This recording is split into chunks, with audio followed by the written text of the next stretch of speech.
I don't know. Like, and it kind of shocked me because I'm thinking Will Smith doesn't need to do Bad Boys. Like, Will Smith is still relevant. He does not need to do Bad Boys. Martin Lawrence is not as relevant as a Will Smith. You would think this would be something that he would get up for. Like, this is your thing. This is one of your seminal projects that people know you from. Big Mama's House, Bad Boys. Like, I think that because Will Smith is so big these days, is that they didn't give Marcus a whole lot of stuff to do in the movie. Factual. I totally agree. And I think that they wrote themselves into a corner because they just didn't do a very good job of the whole Marcus Burnett retiring thing. Mm-hmm. Like, again, very general. Oh, he sat down in a lounge chair. He had a robe on. He was bugging his wife. Like, there was really nothing interesting about the retirement. And then he wasn't retired for very long. What I would have preferred to see, like, him come in shape.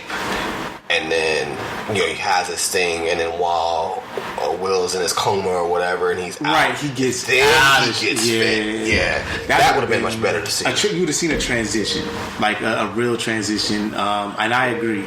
So from that aspect, everything was just a bunch of like generalities. Even the new characters that they brought in, they literally. So we're gonna make a squad name. What's a cool name that we could Ammo? Okay, Ammo. Their name is Ammo. The cool new squad. What's the general thing you do? Mike and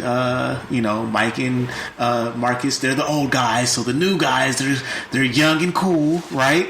And every person is a generality of a caricature of a person. We got the tech guy, but he's buff, and we know he has a past. And they keep reminding us that he's buff, like we don't see he's f***ing buff. Okay, how many times you gonna say it? We got it. Then we have my girl. Who's my girl with the half of her head braided? Because that's the cool, like, I'm kind of like edgy look where your hair is half braided, right? She's half braided. She's kind of edgy. She's out there. And she looked good though. She looked amazing. She didn't do shit. She was part of the initial raid. They let Mike steal the whole damn scene. I was like, oh, she's gonna do something cool. No, Mike. She did have that scene at the end where she like slides and she like. Oh, she had that one scene, right? Yeah, through that whole 2-hour movie, but for sure. Again, watching it in 40X, like, it looks so much better. Like she's running and she slides. These guys, I'm about to tell. Look, Lauren and Chris are about to be the saviors here. I'm about to just team them up and call them the saviors. Because, like, no, she doesn't do anything, and this movie has so many opportunities for her to do stuff. Like, and of course they had the Asian character. He was so rad. He was so cool. What did he do in the movie? He didn't even. He was the driver. He was the driver. Oh my gosh! So the movie itself is a bunch of generalities of things. It's a shell of stuff that I would have much rather. I love watching Vanessa Hudgens. Like, I don't care much for her as an actress, but she looks nice. She was okay. Yeah, but I would have much rather than brought back Gabrielle Union and had her run that task force. Listen, bring back Gabrielle Union. Bring back my two Hispanic detectives that was always with Marcus and excuse my language. Sorry, Pod, we'll bleep that out. There was always messing with Marcus and Mike, right? Like, bring back those people and the chemistry that you had to fill out the movie. It's a bunch of people that we don't know. They don't give us a whole lot, so I don't care. And then the bad guy, how general can you get? And then, of course, big turn twist, but not really. He's his son, and Mike was in love with his mom, and they was about like, bruh, everything about this movie was just a shell. It was a shell. And that's why I alluded to earlier, National Treasure 3 is supposed to be pinned by this guy, which I definitely don't want to see that movie if this is what he has to come up with. I'm sorry. It's just there was not a whole lot of substance there for characters that for 2 movies you built a really good relationship. Like, I remember watching these movies, I'm gonna be honest with you, and I don't know if anyone's really ever said this, and maybe they have, but for me, this was like the Black Lethal Weapon, right? And you had the first two, you built up this chemistry, you had great action. Now, Michael Bay didn't do this one, right? No, he didn't. And people give Michael Bay a lot of shit. But look, man, let me tell you something. When Michael Bay does action, he'll do some damn action. He likes to blow stuff up. And even the action in this movie was not great. Like, even when it wasn't great. There was a fight scene with Will Smith, and he's getting his ass beat. But in the midst of him getting his ass beat, he couldn't do the stunts. So they had to do this weird cut shot of someone else, and the action looked different. And it was just oh wow, that's taking me out the movie for a second. But it's just it's all these different things, and I wish that the movie made me glad, especially after watching something like The Irishman, that Martin and Will Smith got to do these movies when they were younger. It made me so glad that they got to do these when they were younger, because those were so much fun and so good. And the fact that Martin seemed like he just kind of showed up and didn't give a whole lot to this. And granted, the script didn't give him a lot to do neither. But even the parts that he was in, he just didn't seem engaged. It didn't seem like the Martin with that electricity that he would usually have when he's giving lines, when he's banter, especially with Will Smith of all people. They just didn't have it. Yeah, man, and the twist and the turn, the plot twist of, oh, we're gonna kill Captain. I'm like, really? He was the one thing that gave the movie some electricity. Whenever he was in the movie, whenever he got into the movie picked up. I was like, okay, it's moving now, because he's moving. He's talking fast. He's in character. He's doing his thing, and people are reacting to it. It was so much fun. And then the scene where they killed him, I kept saying, why are they here? What's going on here? This is an odd scene. Why is he at this game randomly? It's his granddaughter's game. No, I'm talking about why is this scene happening? Why is Mike showing up randomly?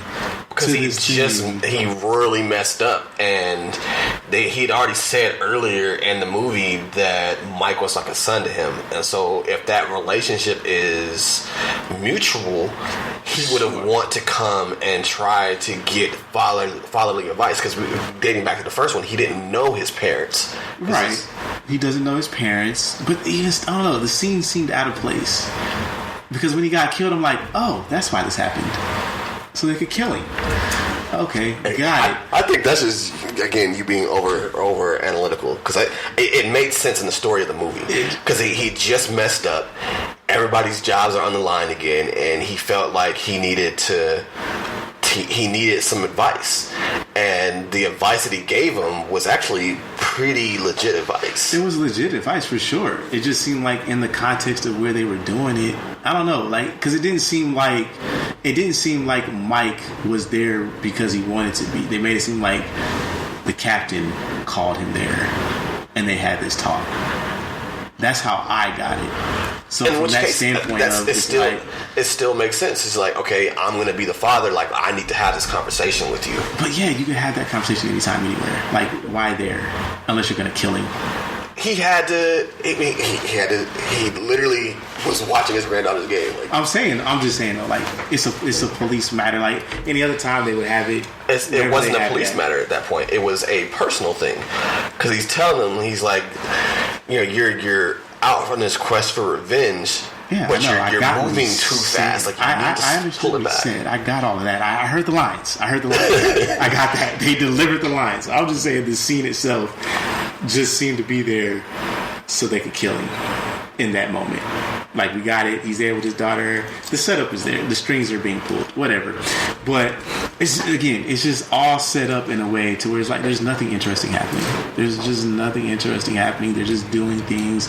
It's all the same stuff. The big twist. The dude is his son, and he fell in love with the mom, and now he's not going to kill his son. Obviously, even though his kid was out here killing everybody, and he attempted to kill you, put 3 bullets in you, left you for dead on the street. He didn't know he was his son, but now they're friends. At the end of the movie, they end up being friends. Oh, guess what Bad Boys 4 is going to be? He's going to be working with his son who tried to kill him. And almost did kill him. So, you saying if my son Langston, if Langston Jariah Barber put 3 bullets in me, I don't care who you are. We're not friends no. We're definitely not friends anymore. Tell you that. We're not sharing a pizza. Like, we're given a situation like he grew up without his father, and then he's out here killing people. And then the other part of that was like, it wasn't his fault. You identify with the son.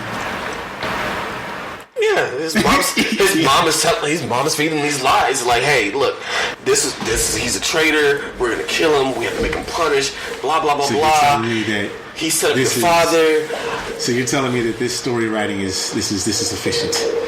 This is efficient. There's definitely loopholes, but I get it. I get. So you're I get the motivation at the end of it. You're forgiving your son who put 3 bullets in you and killed you. Because he did kill him, technically. He did, yeah. He said, like, Martin said, you died 3 times. But I look at it this way, like, as someone, like, for example, I don't have kids. But if someone came up to me and said, hey, I have a child, and I would have felt so bad that I couldn't have been there. I should have been there. That you would have let their kid stab you in the heart 3 times. I'm not saying let him. Because that's what happened. But I'm going to, if I had the chance, I'm going to do whatever I can to make it right. Even if he shot you 3 times. I'm going to do. And he shot me because of his mother's lies. You can justify anything, can't you? Boy, I swear. It's because of his mother's lies. If his mother had told him the truth from the get-go, we never had a movie. We would never had a bad movie. You're right. We'd have never had a whole Bad Boys or a bad movie. But I get the motivation. Like he was fueled by the thought of revenge. What I'm saying is, at the end of the day, you shot me 3 times in the street, and then not only did you shoot me, you put the video up on YouTube and replayed it so everybody could keep watching it. Bruh, something you just can't come back from. Like, yo, you my kid, I found out late, not my fault, but you a murdering psychopath, bruh. And he arrested him and put him in jail. Yeah, but now he's like, well, we might be able to reduce some of your time. What about a team up for Bad Boys 4? Yeah. And what if Bad Boys 4 runs around and you find out that it wasn't his idea to bring his son in? And they just told him to do it because it was his father. What you mean, that Will Smith didn't want to bring his kid into jail? No. Will Smith didn't want to bring his kid into whatever mission that they got set up for. But they already did. But he went in insinuating, like, yeah, I want this for you. Like, he'd already damn near forgave him when he was beating his ass in the fire. That's my kid. Yeah, it's insane, and this guy is already getting to write another movie. Incredible. It's gonna make all the money, so it's this movie was trash. I'm gonna come on with it. I'm gonna give it a trash can. I'm just gonna give it a trash can, just because nostalgia. Like, it's Bad Boys 3. I love Bad Boys 1 and 2. I like that. Like, people try to on Bad Boys 2. Bad Boys 2 is not that, especially if you've seen Bad Boys 3. You realize it's not that bad. Like, it's really not. There was diversity. You know what I'm saying? We got the Rastas in the one. You know what I mean? Like, and oh my God, that just reminded me. The whole DJ Khaled thing. That was horrible. DJ Khaled in another movie? Yeah. And it's with Will Smith. That's the second movie with Will Smith. He was in The Bird. That's Will Smith movie. He was, yeah. They must got a... Oh my God, do they got an album coming out? They did the song on Aladdin together. Oh, the dude is Deeper, Darker Connection. I knew it. I was like, why is DJ Khaled in another movie with Will Smith? Deeper, Darker. Will Smith is going to be on, what's his what's his I don't know, Major Keys or something. He's gonna be on his next little mixtape. It's gonna be a Will Smith project. Him and Jaden Smith. I can see that. He was on Logic after he put Logic